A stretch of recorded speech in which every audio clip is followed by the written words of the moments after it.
Bonjour à toutes et à tous, ici Mountoru, j'espère que vous allez très bien. Aujourd'hui, on va faire un gros travail de vision, on va parler du marché crypto dans son ensemble. Je reçois beaucoup trop de questions. Qu'est-ce qu'on fait? Où on va? Je suis en perte, comment faire? Quels conseils tu peux me donner pour gérer correctement mon portefeuille? Est-ce que c'est le moment où le marché va ralentir? À quoi s'attendre dans les prochaines semaines, dans les prochains mois? Est-ce que je vais pouvoir aller chercher les performances que je me suis fixées, etc. Donc vous allez voir, cette vidéo va vous permettre vraiment de résumer un petit peu tout ce qu'il faut savoir concernant le marché crypto et finalement, faut-il croire à une alt-season ou pas? Et je vais vous donner mon avis, c'est parti.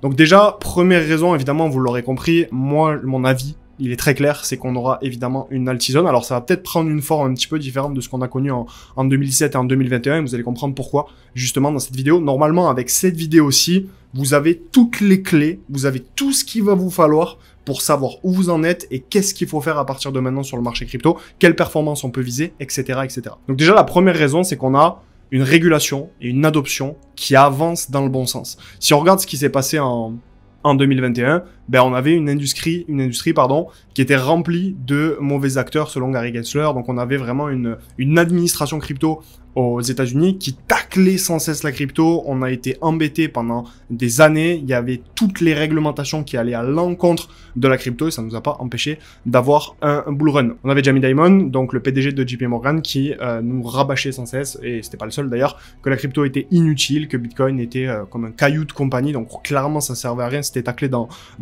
tous les sens. On avait également la Chine qui déclarait les cryptos, toutes les transactions en crypto en tout cas, illégales. Et donc on avait un cadre qui était extrêmement défavorable. Malgré tout, on a eu un bull run qui était tout juste sensationnel avec des performances exceptionnelles qui ont pu être réalisées par de nombreux acteurs. Il y a plein de crypto millionnaires qui ont vu le jour. Il y a ceux qui étaient là, encore une fois, c'est toujours une question de timing. Au bon endroit, au bon moment, eh bien, ils ont eu accès à des opportunités de malade mental.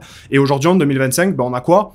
C'est complètement différent, ok? On a le Genius Act, le Clarity Act, donc sont des lois qui sont passées, des réglementations, des régulations favorables aux cryptos qui sont passées, et ça se passe pas dans un tout petit pays, ok? Ça se passe aux États-Unis, la première puissance économique mondiale, pour devenir justement l'épicentre des cryptos. On l'a assez vu dans les Morning Bull Run, on l'a assez vu sur les vidéos de la chaîne, on l'a assez vu dans le Telegram.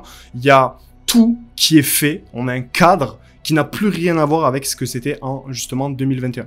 Ça, c'est un message que j'ai partagé également aux membres du Taurus Circle. Donc, pour l'instant, le Taurus Circle, il est fermé, mais on vous annoncera des nouvelles pour la rentrée prochainement. Donc, restez à l'affût et rejoignez d'ailleurs le canal Telegram si ça vous intéresse.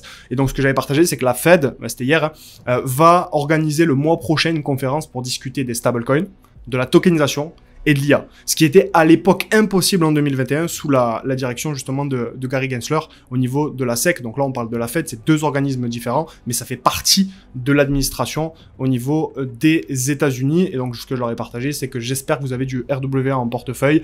Pour nos pépites, évidemment que j'ai masqué parce que c'est des projets qui sont partagés uniquement pour les membres du groupe. C'est une excellente nouvelle. Et pour les projets IA, c'est exactement la même chose. On a tout qui avance dans le bon sens. On a Donald Trump qui a signé également un décret qui autorise les crypto-monnaies dans les plans de retraite aux États-Unis. Donc tout simplement, les Américains vont pouvoir épargner en Bitcoin. Alors il me semble qu'il y a d'autres crypto-monnaies également, il faudra que j'aille checker. Mais grosso modo, ça veut dire que non seulement c'est régulé, mais en plus de ça, ça va dans un cadre qui est beaucoup plus global et qui va permettre d'amener énormément de liquidités sur le marché, et ceci de manière linéaire et sur le long terme. Ok, donc ça c'est assez fou de savoir que les Américains pourront investir dans les crypto-monnaies pour épargner en crypto justement pour préparer leur retraite. On a également David Sachs qui est le tsar de l'IA et des cryptos au niveau pareil de l'administration de Donald Trump, qui annonce un futur où le Bitcoin s'émancipe des gouvernements. Lui, ce qu'il dit, c'est qu'il estime que le Bitcoin pourrait redéfinir le lien entre l'argent et l'État. Et donc, c'est une ressource qui va être très utilisée là dans les prochaines années, justement, aux États-Unis.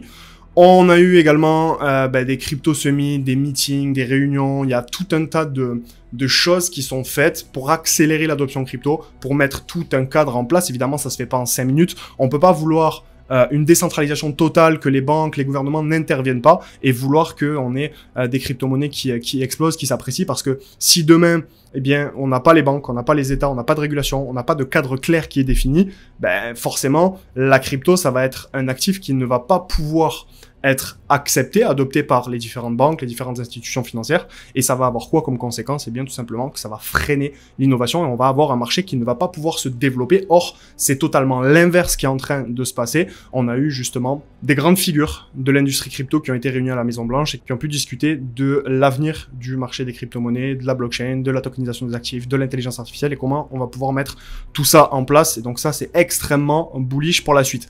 Et ce que je voulais vous partager, c'est que la régulation, ça amène quoi? Ben, ça diminue les barrières à l'entrée pour les entreprises, pour les banques, pour les institutions financières, etc. On voit qu'il y a eu d'ailleurs des produits financiers qui ont été mis en ligne sur le marché, notamment par de grosses institutions financières comme BlackRock, Fidelity, etc.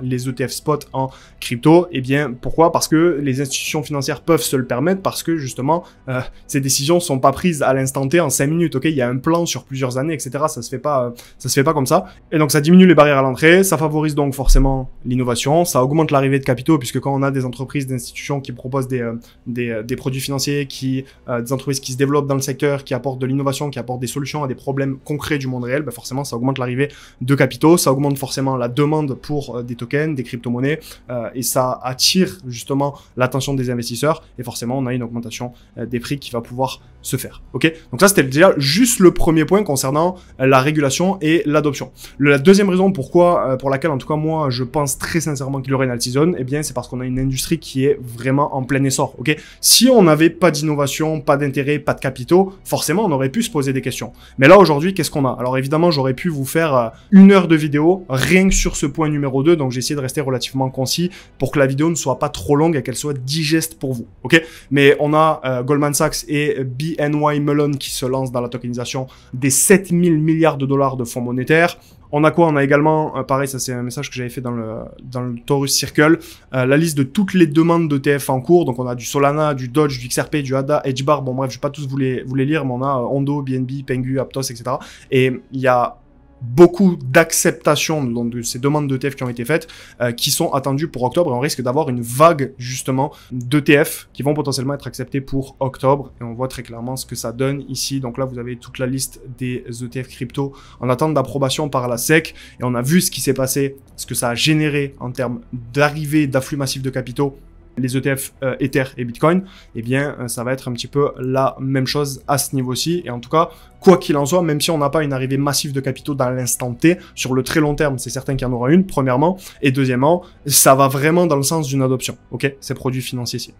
Ensuite, on a quoi? On a, bon là, je vous ai mis une slide que j'avais fait également dans le Taurus Circle, les news font date 2024. On a eu donc l'approbation des ETF spot pour BTC, pour Ether, on a eu le halving, on a eu la victoire juridique de Ripple face à la SEC, on a eu les élections d'une administration pro-crypto, on a eu un nouveau président également de la SEC, on a la tokenisation des actifs qui est de plus en plus poussée par BlackRock. Déjà j'ai mis BlackRock, mais évidemment il y a beaucoup d'autres institutions financières et de grandes banques qui poussent justement l'adoption de la tokenisation des actifs. On a un intérêt de la Chine et de la Russie pour les technologies blockchain. On a un président de l'Union européenne qui est pro-crypto. On a des baisses, en tout cas on va s'attendre à une baisse des taux de la Fed. On a des nouvelles technologies blockchain. On a un développement de l'IA et du Web3. Et donc toutes ces news, pareil, ça va dans le sens d'un marché, d'une industrie qui se développe, et qui se développe dans quoi? Évidemment dans le bon sens. On parle également d'un boom d'IPO qui est imminent, donc il y a de nombreuses sociétés qui préparent leur introduction en bourse, et ces sociétés évidemment sont liées de près ou de loin à la blockchain et au marché des crypto-monnaies. Donc on a Circle, Ripple, Avalabs, donc Avalanche, on a WorldCoin, Chainalysis, Kraken, eToro, Dapper Labs, on a Consensus, donc l'entreprise derrière MetaMask, on a Ledger, et ce sont des entreprises majeures qui sont prêtes à entrer justement en bourse. Donc ça, qu'est-ce que ça veut dire? Ça veut dire que ces entreprises-ci ont des plans pareils sur plusieurs années. C'est pas des décisions qui se prennent en 5 minutes. Et donc ça veut dire quoi? Ça veut dire que forcément, on a, encore une fois, avec cette news-ci, et d'ailleurs, il y a certainement des opportunités à saisir en bourse. Les membres du Taurus Circle, je vous partagerai tout ça très prochainement. Mais en tout cas, quoi qu'il en soit, pareil, il y a des gros mouvements, il y a des gros capitaux, il y a des grosses nouvelles. Ok, c'est pas à prendre à la légère, ce genre de choses. Ok. On a également le Genius Act qui va générer, évidemment, selon les estimations, des milliers de milliards de dollars. Donc selon ici le tsar de la crypto, David Sachs, au sein de l'administration de Donald Trump. On a également des États qui commencent à mettre en place des réserves stratégiques de Bitcoin. Donc on a les États-Unis, la Chine, le Royaume-Uni, l'Ukraine. On a pas mal d'autres pays, et ça va pour moi ne faire qu'augmenter. D'ailleurs, le tableau n'est pas à jour parce qu'il date, il me semble, de avril ou mai 2025. Et donc, il y a cette liste à évoluer, encore une fois, dans le bon sens. On a également Animoca Brands qui met en lumière un potentiel de 400 000 milliards de dollars dans la tokenisation des actifs réels. Donc on a des chercheurs, Andrew Ho et Ming Ruan, qui ont identifié un potentiel de croissance significatif dans la tokenisation des actifs du monde réel, donc dans les real world assets, qui ne représentent actuellement que 26 milliards de dollars sur les 400 000 milliards de dollars du marché de la finance traditionnelle. Ça ne veut pas dire que le marché des RWA va peser 400 000 milliards, ça veut simplement dire qu'il y a un écart qui est colossal entre ce qu'est le marché de la tokenisation des actifs aujourd'hui et ce qu'il peut devenir justement dans les prochaines années. C'est-à-dire qu'on a, au niveau de l'échelle de valeur et de la place que peut prendre ce marché, on est vraiment très large. Donc on n'est pas du tout trop tard, on est justement à l'aube de quelque chose de beaucoup plus grand. Et encore ici, on parle uniquement de la tokenisation des actifs. Au niveau des stablecoins, on a un marché qui pourrait atteindre les 3700 milliards de dollars d'ici 2030 selon Citigroup. Donc il y a Standard Chartered, une autre banque qui avait fait des estimations à peu près similaires. Et donc pareil, le marché des stablecoins aujourd'hui, il me semble que c'est autour des 200-300 milliards. Pareil, on a un écart qui est colossal et on est à l'aube d'une courbe qui va être, je vais prendre mon stylet, mais on est vraiment à l'aube d'une courbe qui va être comme ça, exponentielle. Et donc, nous, on en est peut-être ici. Ok, on est vraiment au tout début de la courbe. Et donc, il nous reste vraiment énormément de marge pour pouvoir avoir un marché qui se développe, de l'innovation, des capitaux qui arrivent, etc., etc. Et donc, pour moi, tous ces trucs-ci mis bout à bout, ben, en fait, quand vous avez certains indices, c'est cool. Mais quand, imaginons demain, vous êtes un enquêteur de police, vous avez un suspect pour un meurtre, si vous avez 50 indices qui pointent vers le même suspect, ben c'est plus des indices, ça devient des preuves. Et c'est un petit peu le même principe ici, c'est que une news, c'est cool, ça change pas la face du monde, mais en tout cas, quand elle s'accumule à ce point-ci, pour moi, ça devient évidemment des preuves. On continue avec la crypto qui est appelée à devenir le deuxième plus grand secteur des Émirats Arabes Unis d'ici 5 ans, le poumon, le cœur mondial du pétrole au niveau des Émirats qui sont en train justement d'adopter très massivement la crypto, la blockchain et les différentes technologies qui sont associées. C'est pas un hasard. Depuis tout à l'heure, je vous parle vraiment essentiellement des États-Unis, mais si on va au niveau des Émirats, c'est à peu près la même chose. On a un fonds pareil émirati qui a réalisé un investissement record en crypto dans Binance. Évidemment, on n'investit pas des centaines de millions si on n'a pas des convictions fortes et une vision très claire sur ce qui va se passer dans le futur. Donc pareil, c'est des indications qui sont extrêmement importantes. On a également la Banque centrale des Émirats qui donne son feu vert au lancement d'une crypto-monnaie, donc d'un stablecoin qui sera adossé au dirham. Donc encore une fois, nouvel indice qui est extrêmement favorable. Et donc c'était, si vous voulez, la raison 2. J'aurais pu vous mettre des dizaines d'autres actualités, des dizaines d'autres éléments dans cette raison 2 qui est qu'on a une industrie en plein essor et ça va vraiment dans le sens d'une adoption, d'une arrivée massive de capitaux et forcément de projets crypto-monnaies qui vont s'apprécier. Je sais pas si ça prendra vraiment la forme d'une alt-season totalement explosive comme on a connu justement en 2021-2017. Peut-être que ça va mettre plus de temps à monter, mais quoi qu'il en soit, quand vous avez une vision long terme, on l'évoquera juste après, eh bien, vous êtes tranquille. Vous avez vos convictions, vous avez vos positions, vous entrez tôt, vous attendez et vous encaissez au bout d'un moment. Ok ? La troisième raison, c'est qu'on a aussi un contexte économique qui est favorable. Faut rappeler que en 2021, on avait des taux d'intérêt qui étaient, suite à l'annonce du Covid, à 0,25%. Ok ? Et à ce moment-ci, on a pu avoir un Bitcoin qui a pu exploser tous les scores. Donc, la baisse des taux, elle a eu lieu justement, je vais vous prendre mon stylet également ici, elle a eu lieu environ ici quand on a eu l'annonce du Covid, ok, autour de mars 2020. Donc évidemment, ça a corrigé très brusquement pendant quelques semaines, mais c'est reparti tout de suite et c'est ça qui a permis d'être le déclencheur du bull run de 2021. On avait des taux qui étaient à 0,25, ok ? Et donc pourquoi je vous parle de cet épisode-ci ? Parce qu'en fait, aujourd'hui, c'est ça qu'il faut comprendre. Parce que la grande question, c'est pas de savoir s'il va y avoir une alt season, c'est de savoir si le marché a déjà donné ce qu'il avait à donner, est-ce que vous êtes en retard ou est-ce que vous êtes en avance. Et donc, aujourd'hui, on est en 2025 et on a des taux d'intérêt qui ne sont pas à 0,25, on a des taux d'intérêt qui sont à 4,5%. Ok ?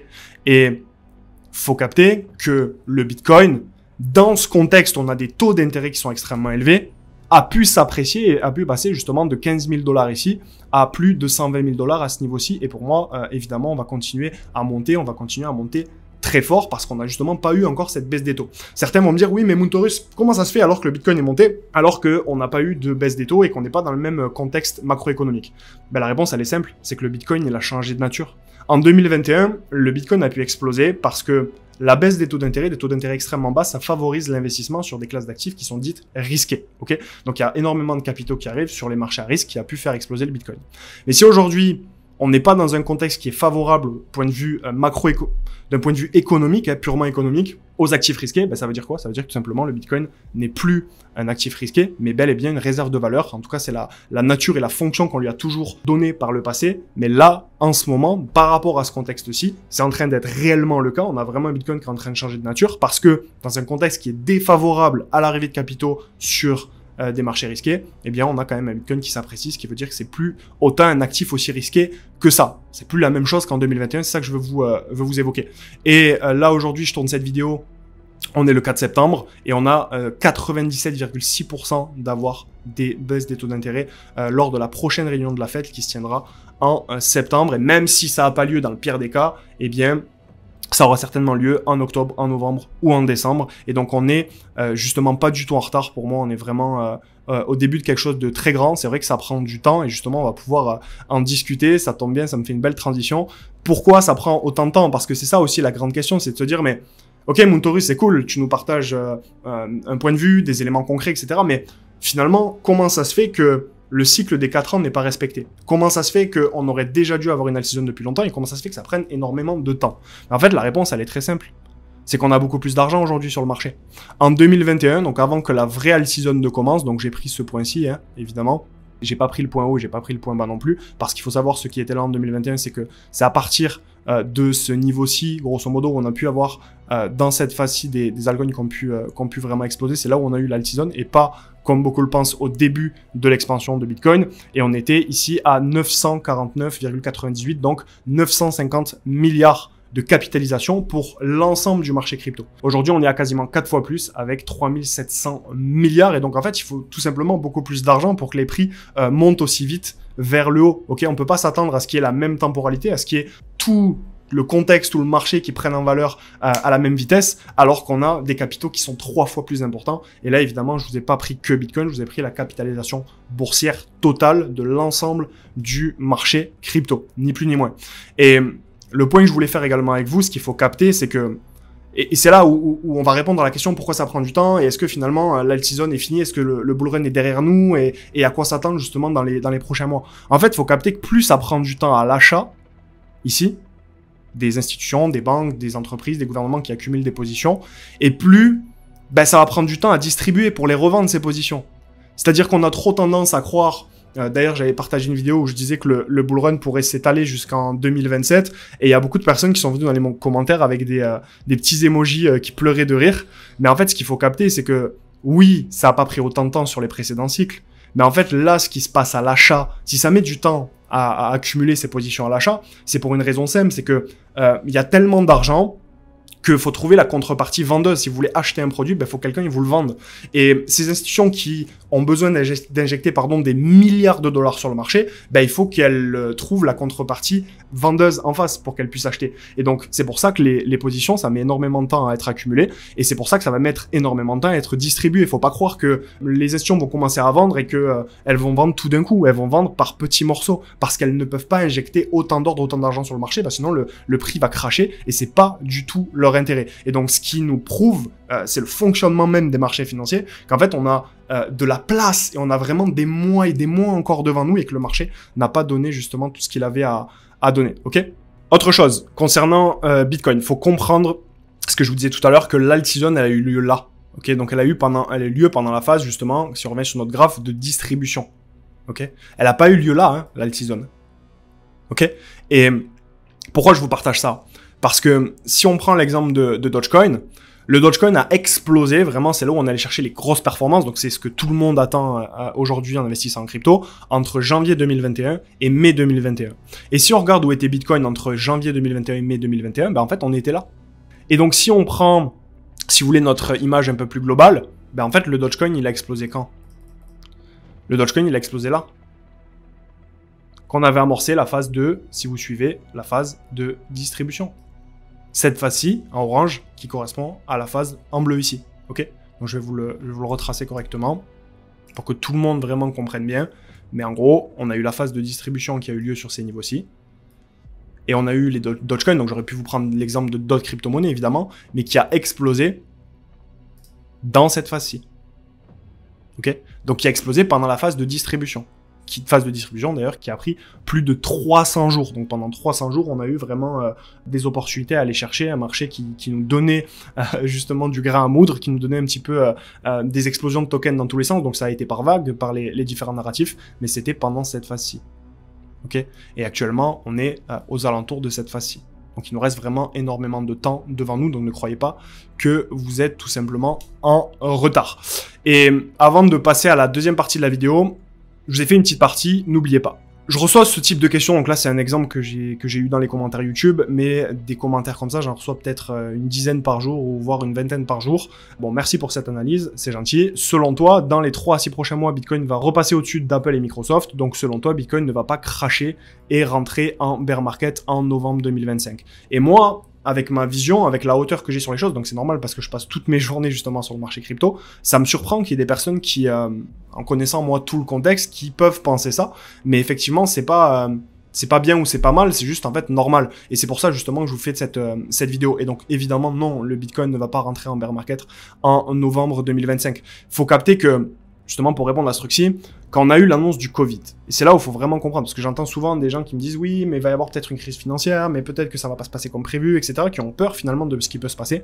Faut pas oublier que on a eu la plus grosse crise au monde qui s'est passée lors du Covid. Donc on a eu le Bitcoin qui a retracé, et ensuite on a pu partir sur un bull run assez sensationnel. Ok.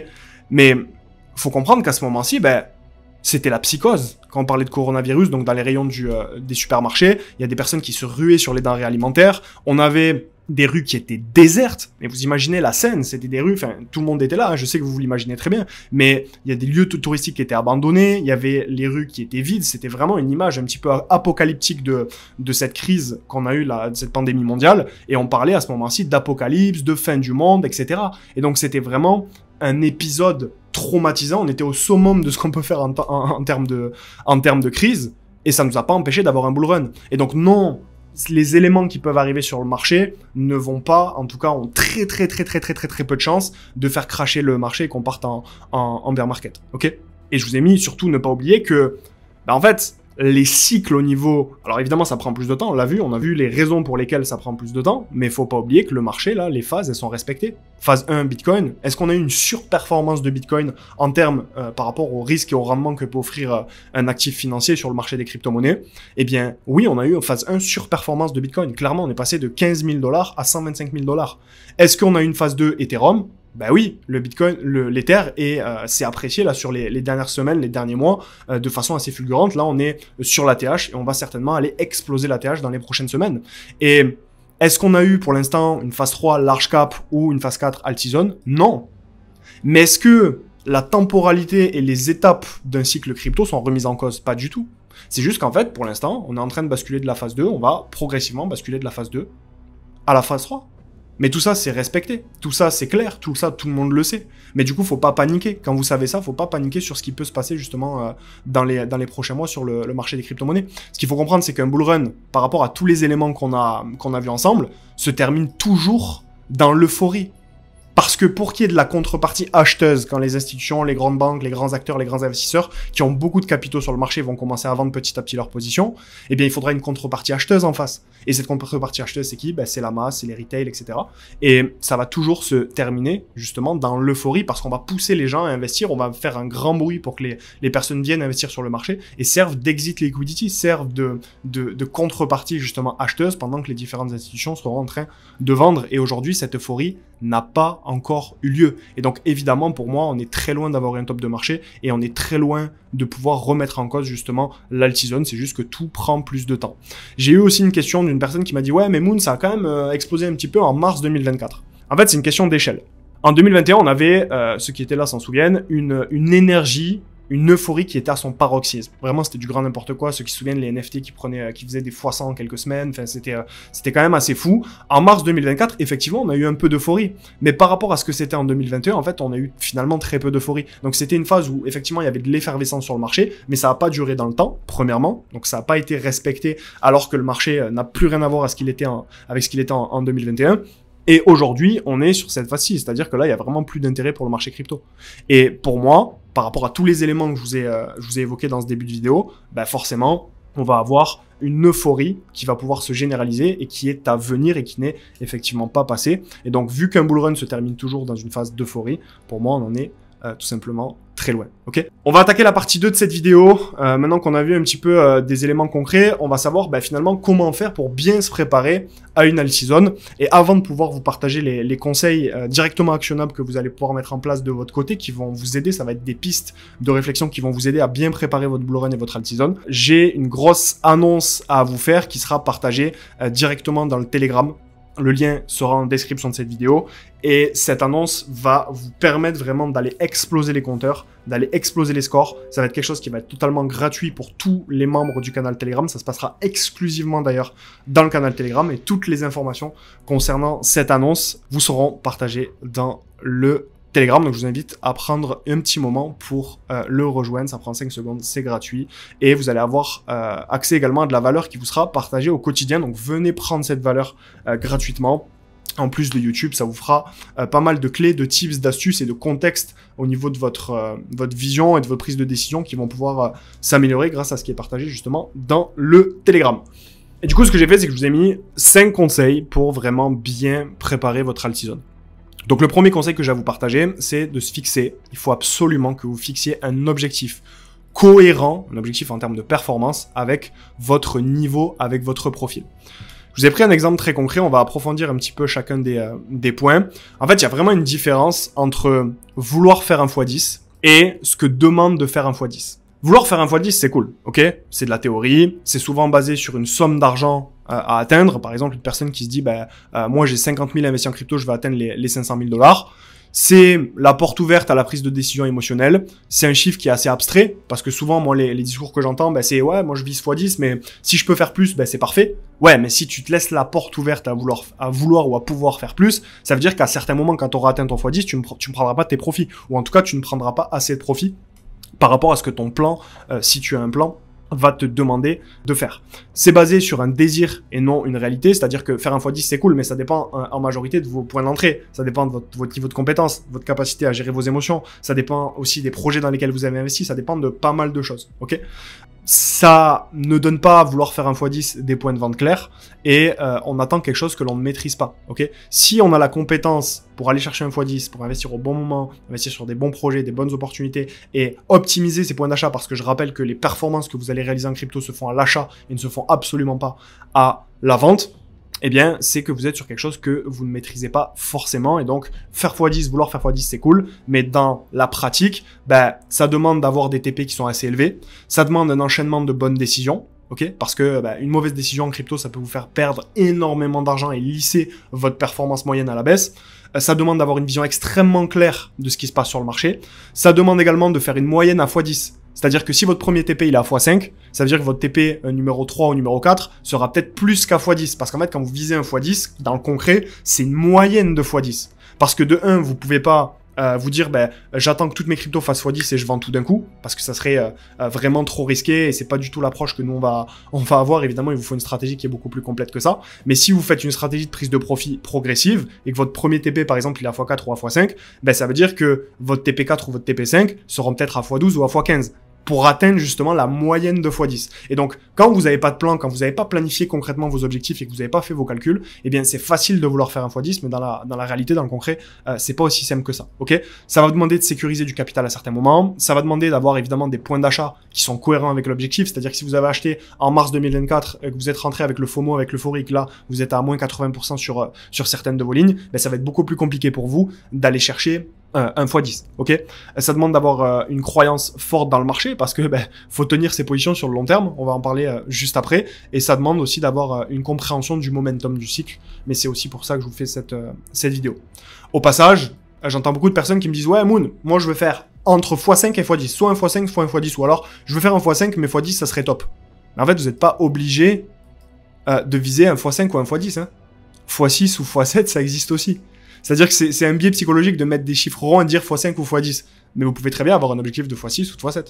Ok? Mais quoi qu'il en soit, vous devez faire un choix. C'est ça que je veux vous dire. C'est que Vous pouvez pas vouloir un x5 ou un x10. C'est soit vous mettez une stratégie en place pour aller chercher votre x10, et ça va dépendre de pas mal de facteurs, notamment de vos points d'entrée et des projets que vous avez en portefeuille, ou alors, ben, vous partez sur un x5, mais dans ce cas-là, c'est un choix que vous faites. C'est-à-dire quand vous avez atteint votre x5, vous vous dites pas, ben, je vais aller chercher x10. Ok? Et ça doit être noté dans votre plan, dans votre stratégie. Alors là, malheureusement, les photos n'ont pas chargé, mais grosso modo, ce que je disais dans ces moments-ci, c'est qu'il vous faut absolument avoir un objectif très précis et que si vous êtes, excusez-moi pour la slide qui est floue, mais grosso modo, si vous êtes, c'est votre premier bull run, en fait, vous méritez moins de gagner de l'argent qu'une personne qui en est à son deuxième ou voire troisième bull run, ok? Parce que vous avez moins d'expérience, moins de compétences, vous avez moins de vision, mais c'est pas une tare ou c'est pas une critique, c'est factuel, c'est un fait. Ok, ici on évoque des faits. Et donc comment faire pour vous, bon, c'était la slide que j'avais mis, mais elle est un peu floue. Comment faire pour tirer votre épingle du jeu? Ben, faut avoir une stratégie béton, faut développer ses compétences, faut en faire plus que les autres en termes de travail et de recherche sur le marché. Faut être prêt à vous former, à poser des questions également. Donc si vous avez des questions, pareil, n'hésitez pas à les poser dans les commentaires de la vidéo YouTube. Je serais ravi, je me ferai un plaisir de vous répondre. Et il faut également avoir un objectif qui est très clair et une stratégie en béton. Deuxième conseil que je peux vous partager, avoir un portefeuille avec plus de 10 lignes, ça ne sert strictement à rien. Moi, j'accompagne des personnes en coaching individuel, ou même je le vois avec les membres dans le Taurus Circle. J'ai des portefeuilles, évidemment, ça c'est un exemple, c'est un vrai exemple que je vous ai pris, qui ressemble à ça. Ok, mais vous ne pouvez absolument pas vous en sortir avec un portefeuille qui a autant de lignes. Ok, un portefeuille de 10 lignes, ça suffit amplement, ça suffit largement.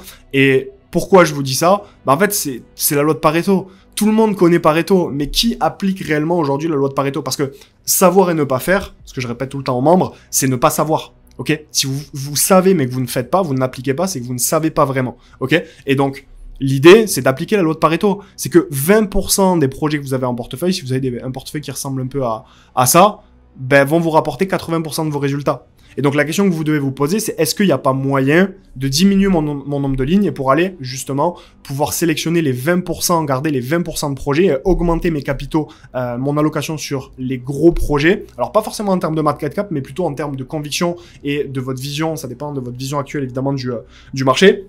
Mais augmenter votre allocation sur les projets qui vont, le 20% de projets qui vont vous rapporter justement 80% de vos résultats. Ok, donc il faut diminuer pour ça le nombre de lignes. Et donc ce que j'avais partagé aux membres lors d'un live, c'est qu'avoir plus de 10 lignes en portefeuille, ben, ça sert à rien. Les amateurs, ils veulent profiter de l'opportunité.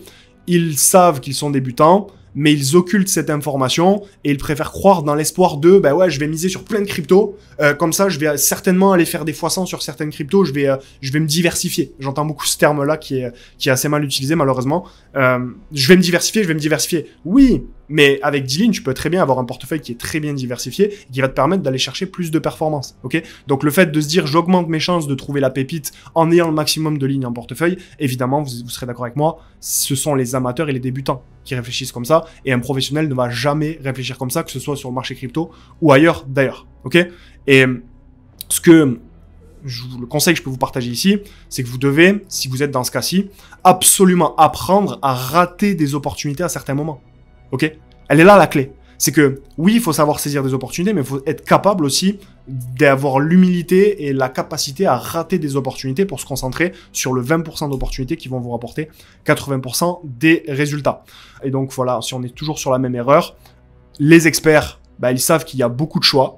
Donc, qu'est-ce qu'ils vont faire? Ils vont investir peu, mais ils vont investir bien. Ils vont compter sur leur vision et leurs compétences pour investir sur les bons projets qui ont vraiment une vision, qui apportent vraiment de la valeur. On a évoqué en première partie de vidéo le contexte où ça va vraiment, on va être dans un contexte très favorable à l'innovation. Et donc, il y a forcément des entreprises et des projets crypto qui vont apporter énormément de valeur et qui vont pouvoir s'apprécier dans les prochains mois. Ok? Et évidemment, les experts n'investissent pas s'ils ne comprennent pas. Ben, soit ils font un choix, donc soit ils ont un objectif de x3, x4, x5 en investissant sur des gros projets solides, mais quand vous voulez investir sur des low cap, etc., ben forcément ça vous demande un certain niveau de compétence. Ok? J'investis que dans des projets solides, donc ça va être un petit peu la vision de l'expert. Je vous ai donné également, je voulais vous partager un conseil supplémentaire, parce que certains vont me dire, oui mais Moon, t'es gentil, mais moi si j'ai 20-30 lignes dans mon portefeuille, comment je fais pour supprimer les lignes qui vont pas me servir à grand chose? Ben là, vous n'avez pas 36 solutions. Soit vous avez les compétences, soit vous les avez pas. Si vous les avez pas, faut au moins vous baser sur vos convictions. Parce que au fond de vous, vous savez et vous connaissez, vous avez l'intuition des lignes qui vont pas performer et que vous gardez juste parce qu'elles ont pris moins 80% et que vous voulez pas revendre pour repositionner vos capitaux sur de meilleurs actifs. D'ailleurs, j'ai fait une vidéo sur le sujet. Je vous invite à aller dans la playlist de formation crypto sur la réallocation de portefeuille qui se trouve sur la chaîne YouTube, de vous abonner au passage si c'est quelque chose dont vous avez besoin et qui vous intéresse.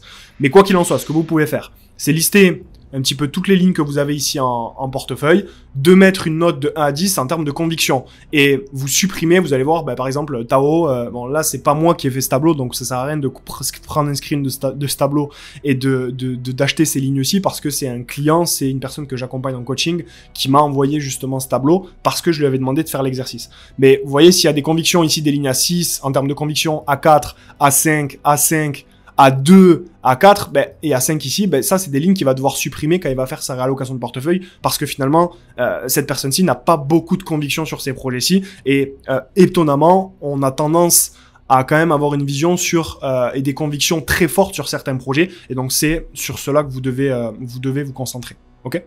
Autre conseil que je peux vous partager, c'est d'avoir un plan à l'avance. Évidemment, c'est la base des bases des bases. Vous devez absolument agir comme un robot et pas comme un être humain. C'est-à-dire que tout doit être planifié à l'avance. Quel est le point commun de ceux qui vont complètement rater leur bull run ? Tous ceux qui vont complètement rater leur bull run, ils n'ont pas de plan. Ça, c'est sûr. Toutes les personnes qui vont avoir un immense regret, une immense sensation de regret quand on arrivera à la fin du cycle et que ça sera la fin, que ça y est, ça sera la fin du bal et on aura justement payé les musiciens, c'est des personnes qui n'auront aussi pas de plan. Quel est le point commun de ceux qui ont un problème d'ego ? Ils n'ont pas de plan. Des personnes qui se disent « Ouais, moi j'ai pas besoin de plan, je saurais gérer mes émotions ». Ça c'est pareil, c'est quelque chose que j'ai déjà vu par le passé, que certains d'entre vous me mentionnent quand je vois des personnes qui ont vécu le bull run de 2021 et qui me disent « Ouais, Moon, j'ai pas su prendre mes profits, j'avais pas de plan, j'avais pas de stratégie et je me suis retrouvé en bear market, j'ai pas vendu et je me suis retrouvé avec des performances qui étaient largement en dessous de ce que j'aurais pu réaliser en termes de profit. » Pourquoi ? Parce que sans plan, tout est flou. L'absence de plan va mener à 3 erreurs fatales. Première chose, choisir les mauvais projets, donc des projets trop risqués ou inadaptés à votre horizon de temps, votre objectif, etc. Ça va vous amener à sortir soit trop tôt ou soit trop tard. Si vous n'avez pas de plan, vous n'avez pas de vision et vous ne faites pas ce travail d'élaborer un plan et fixer vos objectifs de manière extrêmement précise. Et ça va vous amener également, ça c'est une erreur que je vois beaucoup aussi, à changer de stratégie en permanence. Un investisseur sans objectif, sans plan, c'est un esclave du marché. Un investisseur avec un objectif et un plan, ça devient un stratège, une personne qui a beaucoup plus de chances de réussir et ça se compte, croyez-moi, en milliers, dizaines de milliers ou centaines de milliers d'euros. Et donc, ce que vous pouvez faire, ça c'est pareil, vous l'avez dans la playlist de formation qui se trouve sur YouTube, la formation crypto. Vous avez toute une vidéo qui parle de la méthode de la cagnotte que j'ai mis au point.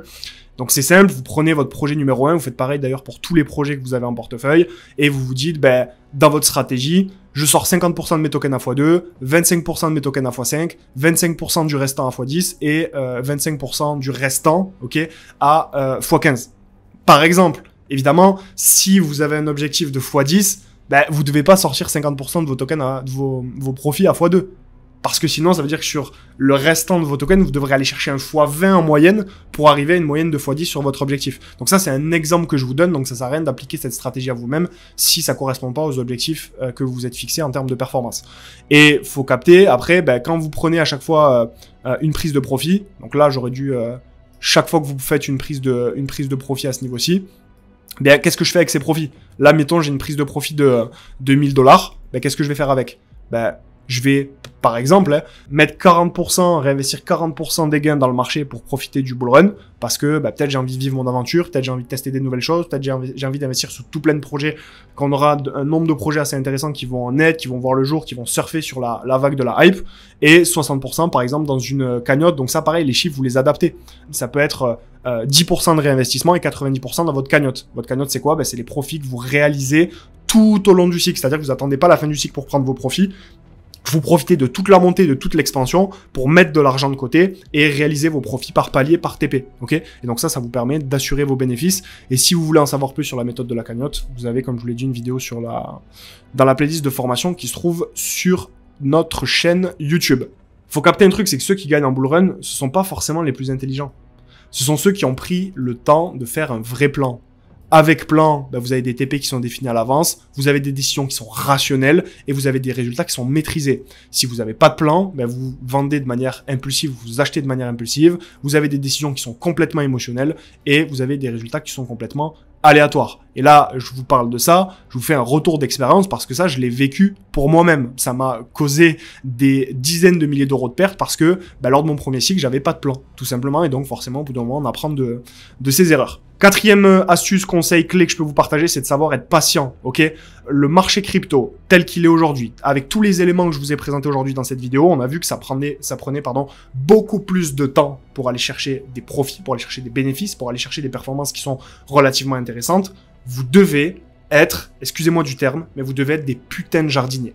C'est-à-dire que vous devez absolument vous dire, je plante des graines, je sème, j'attends que ça pousse et je récolte plus tard. Toutes les personnes qui veulent que la crypto explose au bout d'une semaine, 2 semaines, 3 semaines, 1 mois, 2 mois, 3 mois, 4 mois, 5 mois, 6 mois, ben c'est des personnes qui ont la mauvaise vision. Vous devez être des jardiniers. Le jardinier plante une graine, mais il s'attend absolument pas à ce que ça explose ou que la plante elle pousse ou qu'elle donne du fruit s'il plante un arbre fruitier dans les prochaines semaines. Ok, ça met forcément du temps et le jardinier il en est conscient et vous devez absolument être des jardiniers. Je vous ai pris un exemple, donc j'aurais pu vous partager de nombreuses opportunités qu'on a partagées dans le Telegram. D'ailleurs, rejoignez, c'est totalement gratuit. Ou alors, pour les membres du Tory Circle, le 26 octobre 2023, donc il y a ni plus ni moins 2 ans, 24 mois, on a partagé le projet Bitensor, le Bitcoin de l'intelligence artificielle. Vous avez la date ici. Et le token était au prix de 73 $ à ce moment-ci.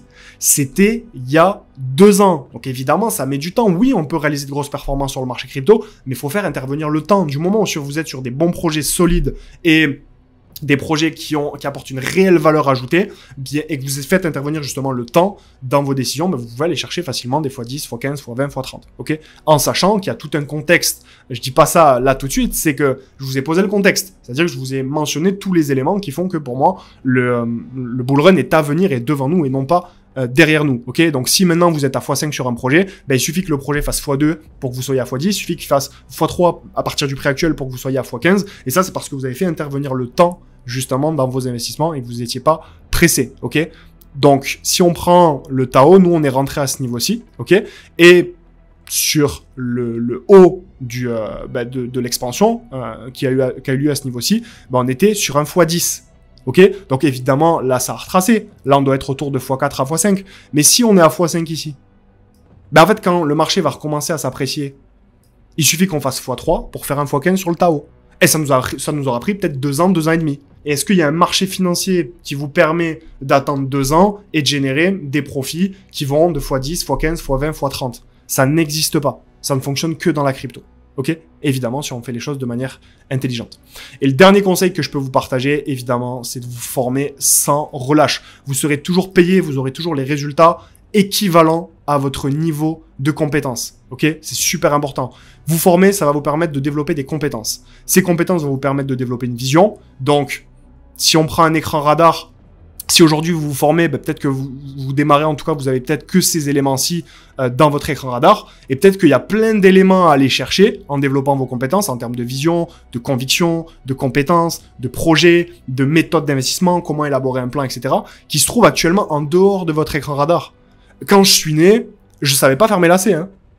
Bah, j'ai dû apprendre à faire mes lacets et aujourd'hui, quand je fais mes lacets, je lasse mes chaussures, je ne réfléchis même pas, c'est de la compétence inconsciente. C'est-à-dire que je ne réfléchis même pas au fait de faire mes lacets, ça me coûte pas d'énergie, mes mains le font de manière très automatique, mais ça n'a pas toujours été comme ça. Et c'est la même chose avec le marché crypto. C'est-à-dire que quand vous allez vous former, ben votre écran radar, au lieu de ressembler à ça, il va ressembler peut-être à ça. Et donc, vous aurez beaucoup plus d'éléments à venir chercher pour vous permettre d'aller exploser vos performances et vos résultats. Parce que les plus belles choses, les plus belles leçons, les plus belles victoires, les plus beaux échecs, parce que oui, les échecs sont d'excellentes choses quand vous voulez progresser et aller chercher des performances exceptionnelles, sont en dehors de votre écran radar. Et donc c'est pour ça qu'il faut se former. C'est pour avoir accès à des clés et savoir comment faire des choses qui aujourd'hui vous paraissent impossibles ou des choses que vous ne comprenez pas bien à l'heure actuelle. Ok ? Avoir justement cette vision, ça va vous permettre de développer des convictions. Ces convictions vont vous permettre d'avoir une vision long terme, ok? Les personnes qui n'ont pas de vision, qui n'ont pas de conviction, en fait, quand il y a un retracement sur Bitcoin, eux, ils voient uniquement le retracement. Mais une personne qui voit long terme parce qu'elle a une vision, des convictions, qu'elle a un contexte, qu'elle a développé ses compétences, ben, en fait, elle comprend que le retracement qu'on a ici à gauche, ben, en fait, c'est juste le retracement d'une longue phase d'expansion quand on est sur une vision long terme. Et donc, une personne qui a les compétences et qui se forme au quotidien, ben, en fait, c'est une personne qui, lorsque le marché chute, elle va racheter des projets, des cryptos, elle va prendre des positions, elle va acheter 2-3 fois moins cher. Et donc, forcément, quand une personne sera à x10, si vous avez acheté 3 fois moins cher, ben, vous serez à x30. OK? Parce que les performances en crypto se font à l'achat, elles ne se font pas à la vente. Et avoir des bonnes convictions, ça va vous permettre de prendre des bonnes décisions. Et prendre des bonnes décisions, ça va vous permettre d'avoir les résultats que vous cherchez. Donc on récapitule, vous vous formez sans relâche, ça va vous permettre d'avoir des compétences, ça va vous permettre, ces compétences, de développer une vision. Cette vision va vous permettre d'avoir des convictions solides qui vont vous aider également à tenir votre plan d'invest, etc.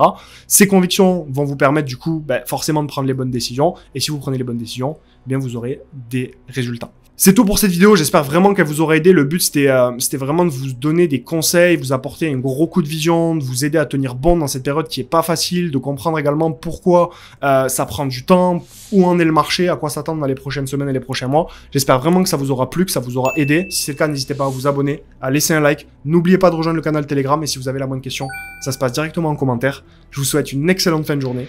Je vous dis à très vite. C'était Moontaurus. Ciao, ciao.